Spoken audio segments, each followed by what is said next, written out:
لیکن مجھے حیرانگی ایک چیز پر سب سے زیادہ ہے کہ حکومت نے جسٹس یحییٰ افریدی کو اتنا اگنور کیوں کیا. وہ ان کو بھی آئینی بینچ کا سربراہ لگا سکتے تھے. کیا وجہ ہے؟ اپنے ہی چیف جسٹس لگائے ہوئے پر اعتماد ہی نہیں ہے. اور پھر اس کے بعد دیکھیں چلے منصور علی شاہ صاحب کے اوپر اعتماد نہیں ہے, منیب صاحب کے اوپر اعتماد نہیں ہے, تو اپنے ہی نامزد کردہ چیف جسٹس یحییٰ افریدی اپنی چوائس پہ بھی اعتماد نہیں. اور یحییٰ افریدی کمیشن کے اندر بیٹھ کر اعتراض کر رہے ہیں امین الدین صاحب کے اوپر. مطلب آپ دیکھیں کہ کتنا بڑا اس میں ہے. اب یہاں تو یا تو جسٹس یحییٰ افریدی جو ہے وہ واقعی سمجھتے ہیں کہ معاملات میرے ہاتھ سے نکل رہے ہیں, یا پھر وہ جان بوجھ کے اس معاملے کے اوپر ایسا رویہ اپنا رہے ہیں کہ لوگوں کو لگے کہ جی میں بہت ذرا اس کے خلاف ہوں, اور کیونکہ اکثریت تو جوڈیشل کمیشن کی حکومت کے پاس ہے تو میرے اوپر تنقید بھی نہیں ہوگی کہ بھائی میں نے تو مخالفت کی تھی, ہومیوپیتھک سا رویہ رکھا ہے, اور دوسری طرف حکومت کے مقاصد بھی پورے ہو جائیں گے. اب ایک بات جو سمجھنے والی وہ یہ ہے کہ جیسے وسیم ملک صاحب نے کہا کہ جسٹس امین الدین ہی کیوں. اب امین الدین صاحب نے انہوں نے ذکر کیا ایک فیصلے کا, اقلیتی فیصلہ تھا جس پہ کہا گیا تھا بے شک ساڑھے اکثریتی عمل نہ کرو. اس ایک فیصلے کو چھوڑ کر جو سویلین کا فوجی عدالتوں میں ٹرائل کا معاملہ ہے, اگر آپ اس کو دیکھیں نا, تو اب مجھے ذاتی طور پر یہ لگتا ہے کہ کچھ دنوں بعد وہ معاملہ آئینی بینچ میں ٹیک اپ ہوگا, اور پھر سویلین کا فوجی ٹرائل حلال ہو جائے گا, اور جب فوجی عدالتوں میں ٹرائل شروع ہو جائے گا تو پھر آپ کو پتا ہے کون کون سی شخصیات کے لیے جو ہے اس وقت گراؤنڈ سیٹ کیا جا رہا ہے. تو آج جو 7 رکنی بینچ بنا ہے, بہرحال اس کے سربراہ حکومت کی منشا کے مطابق جسٹس امین الدین خان صاحب جو ہیں وہ بن چکے ہیں. تو اب یہ معاملات آگے کس طرف چلیں گے وہ آپ کو پتہ ہی ہے. اور جسٹس یحییٰ افریدی صاحب نے, جیسے آپ نے کہا نا کہ بڑی کمزوری دکھائی, میرے خیال میں اس طرح سے بھی کہ ان کے پاس ایک فل کورٹ کا آپشن بھی آیا تھا, شاید وہ 1-2 دن پہلے, یا پریکٹس اینڈ پروسیجر کمیٹی کے اندر اس معاملے کو ٹیک اپ کرتے, 26th امینڈمنٹ ٹیک اپ ہو جاتی تو معاملات اور ہوتے. لیکن اب وہ آپشن بھی ان کے پاس سے جا چکا ہے. دیکھیں اب پریکٹس اینڈ پروسیجر کی بھی 2 کمیٹیز ہوں گی, آپ کو پتا ہے.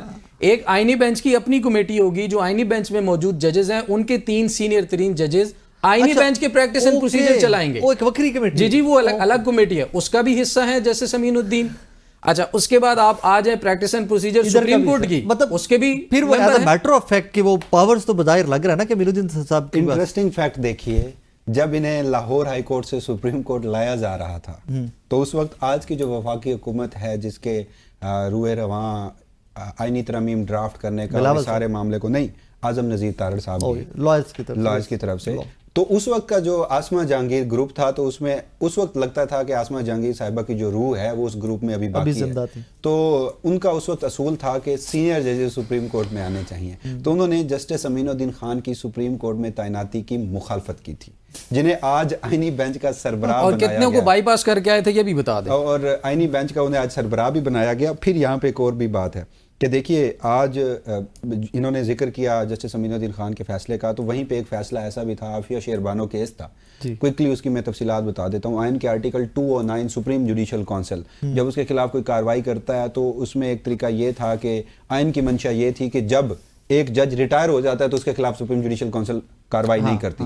عافیہ شیربانو کیس تھا, وفاقی حکومت اس میں اپیل دائر کرتی ہے. اپیل جو ہوتی ہے وہ ٹائم بارڈ ہوتی ہے, اور اس ٹائم بارڈ اپیل کو منظور کر کے جسٹس امین الدین خان اس وقت بھی یہی فیصلہ دیتے ہیں کہ جسٹس مظاہر علی اکبر نقوی چاہے ریٹائر ہو گئے ہیں, سپریم جوڈیشل کونسل جو ہے ان کے خلاف کارروائی کر سکتی ہے.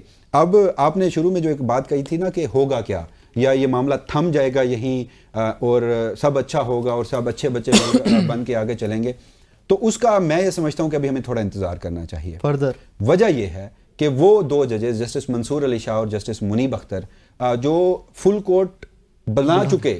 اب آپ کو یہاں پر ایک اور بات بھی سمجھنے کی ضرورت ہے, صبح سے ایک ڈیبیٹ چل رہی ہے کہ جی وہ پریکٹس اینڈ پروسیجر کمیٹی بلا ہی نہیں سکتے تھے.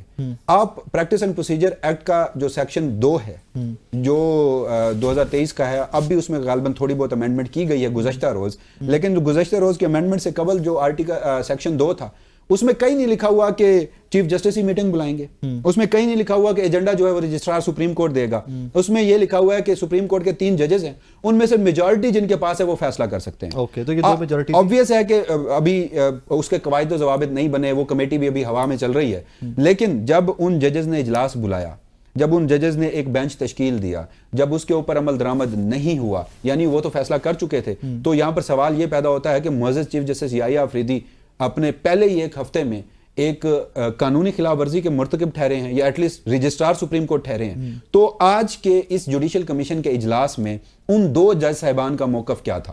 کیونکہ وہ جو آئینی درخواستیں انہوں نے سماعت کے لیے مقرر کی تھیں، ان میں سب سے میجر پلی جو تھی وہ یہ تھی کہ ایک تو آپ 26ویں آئینی ترامیم کو سٹرائک ڈاؤن کریں، اور دوسرا یہ تھا کہ جوڈیشل کمیشن آف پاکستان کو کنوین ہونے سے روکا جائے. ابھی فی الحال یہ جو سٹیپس لیے گئے ہیں یہ روکے جائیں. تو کیا آج ان 2 جج صاحبان نے یہاں بیٹھ کر کہا کہ ہمارا فیصلہ جو تھا کمیٹی کا وہ کچھ اور تھا، اس پہ امپلیمنٹیشن نہیں ہوئی، یا پھر یہ جو جوڈیشل کمیشن آف پاکستان ہے یہ بیٹھ سکتا ہے یا نہیں بیٹھ سکتا؟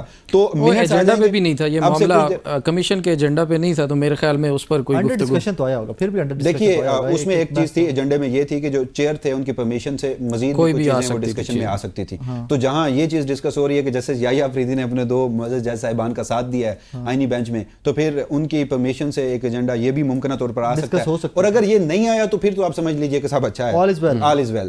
لیکن اگر ان 2 جاتے مجھے یہ بتائیے، اب کیسز آئینی بینچ مخصوص نشستیں آئینی بینچ سنے گا، 26ویں آئینی ترمیم آئینی بینچ سنے گا، پریکٹس اینڈ پروسیجر آئینی بینچ سنے گا، ملٹری کورٹس کا کیس، سویلین کا ملٹری کورٹس میں ٹرائل کا، بہت سارے مطلب 184(3) کی جتنی درخواستیں ہیں، 185 جو اپیل آئیں گی ہائی کورٹ سے. نمبر 1 میں تو جسٹس یحییٰ افریدی صاحب بیٹھتے ہیں، چیف جسٹس. ہاں وہ امین الدین خان صاحب کام، امین الدین خان آئینی بینچ بنے گا تو بلڈنگ بھی نہیں بنے گی. نہیں وہ سپریم کورٹ آف پاکستان میں، یہ کوئی زیادہ مسئلہ نہیں ہے. وہ کسی بھی کورٹ روم میں یا سینیورٹی میں وہ 4تھے نمبر پہ ہیں، تو ان کا ویسے کورٹ روم نمبر 4 بنتا ہے، تو وہ وہاں 4 میں بیٹھ جائیں گے. جہاں بھی 7 ججز آسانی سے بیٹھ سکیں وہ بیٹھ سکتے ہیں، اس میں تو کوئی. لیکن مسئلہ یہ ہے، مسئلہ نویں جج بھی 17 آنے نا بنانے جے وہ اچھا وہ یہ اس پر دیکھ لیں کہ ابھی اکثریت حکومت کی ہے کمیشن کے اندر، تو نویں کیڑے آنے ہیں. صرف ظلم اس بات کا دیکھ لیجئے رائے صاحب کہ ایک 26ویں آئینی ترامیم کے جو بینیفیشری ہیں، جو اس کے تحت آئینی بینچز بنے ہیں، وہ 26ویں آئینی ترامیم کی لیگیلٹی کو دیکھیں گے. دیٹ از دا کوسچن ہے. ناظرین ایک چھوٹا سا بریک لینا ہے مجھے، میرے ساتھ رہیے گا. ڈیبیٹ جو ہے یہ آج سٹارٹ ہوئی ہے، آنورڈز یہ چلے گی کہ جناب جو بینیفیشری ہیں یا جس ترمیم کے تحت بینچ بنا ہے وہی بینچ اس ترمیم کو سنے گا.